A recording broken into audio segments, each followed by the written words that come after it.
Hello and welcome to Drishti IAS English. My name is Neel and you are watching Around the World in 7 Days, a program which focuses on providing insights on geopolitical events and thus making a pool of well-informed citizenry. We try to provide various dimensions of an event and thus helping viewers get rid of traditional newsroom opinions and echo chambers. Moving ahead with this vision, in today's episode we will analyze an event which is taking place at a distance of around 8,000 kilometers southwest of India. You might have got a rough idea of the location. Actually, Russia, China and South Africa are participating in a 10-day long joint military exercise. This exercise, which started on 17th of February, will conclude on 26th of February, that is today. Thus, right now when we are discussing about it, it is still going on. It is taking place in the Indian Ocean near the coast of South Africa. South Africa's National Defence Force has said that 350 army men are taking part in the event.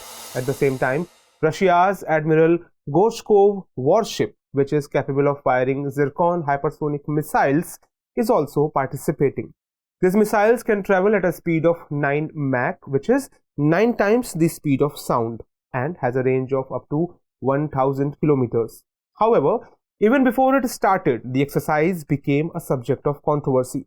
Western countries are strongly criticizing this joint military exercise. Basically, the criticism is about its timing. The exercise is taking place at a time when the Russian invasion of Ukraine has completed 1 year. The second question is that why Russia is carrying out this exercise despite being involved so deeply in the Ukraine war. At the same time, questions are also being raised on the participation of South Africa in this exercise. Western powers are of the view that South Africa should not have done a military exercise with Russia. Apart from this, the question is also being asked as to what Russia wants to achieve from this exercise. So in today's episode, we will talk about all these points and we'll try to find answers to all these questions. But first, let's understand the area where this exercise is being carried out. If we take a look at the map, South Africa is the southernmost country on African continent. Its southern part is bounded by the sea coast. Its coastal region is an area of Indian Ocean which is important for America as well as India. Russia, China and South Africa are conducting joint military exercises in this area. America has been very critical of this exercise. Firstly, because it is conducted at the anniversary of Ukraine crisis. Secondly, due to the apprehensions of Russia planning something new. Due to these reasons, this military exercise has been a very controversial subject from the beginning itself. The question is, why is Russia doing such a massive military exercise when it is already embroiled in a war with Ukraine? Basically, Russia wants to make the West aware about its power. Russia wants to tell the world that it can still showcase its power in far-flung areas and Western countries should not underestimate it.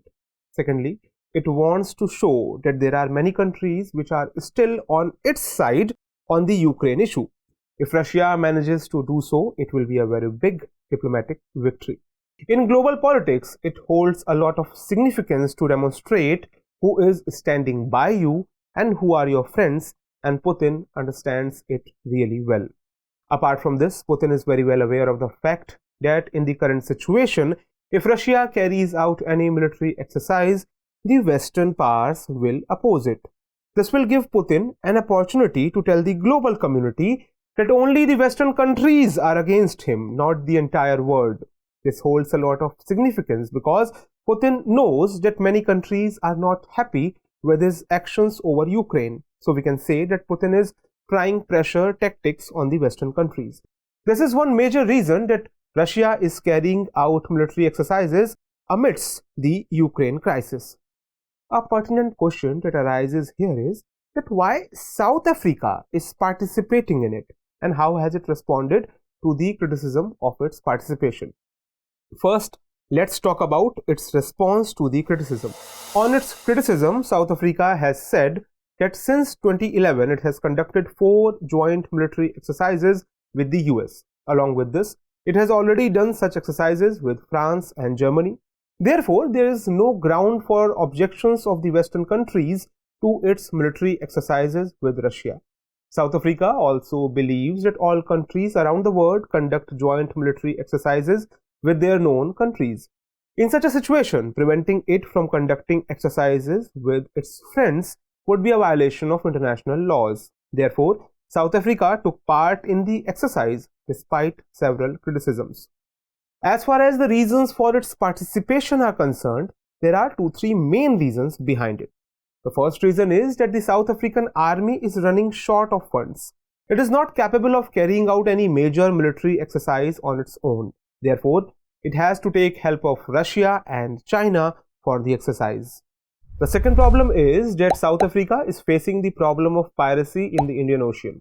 So far, South Africa has not been successful in providing the kind of security that is needed to meet this challenge. For this, South Africa needs to develop its capacity in collaboration with other countries. Another reason is that currently the African National Congress is in power in South Africa, and this party has very old relations with Russia. It is believed that this relationship is about 3 decades old. Russia has had ties with leaders of African National Congress even before Nelson Mandela took office in 1994. When Nelson Mandela, along with other leaders of his party, were fighting for the democracy in South Africa, Russia helped them.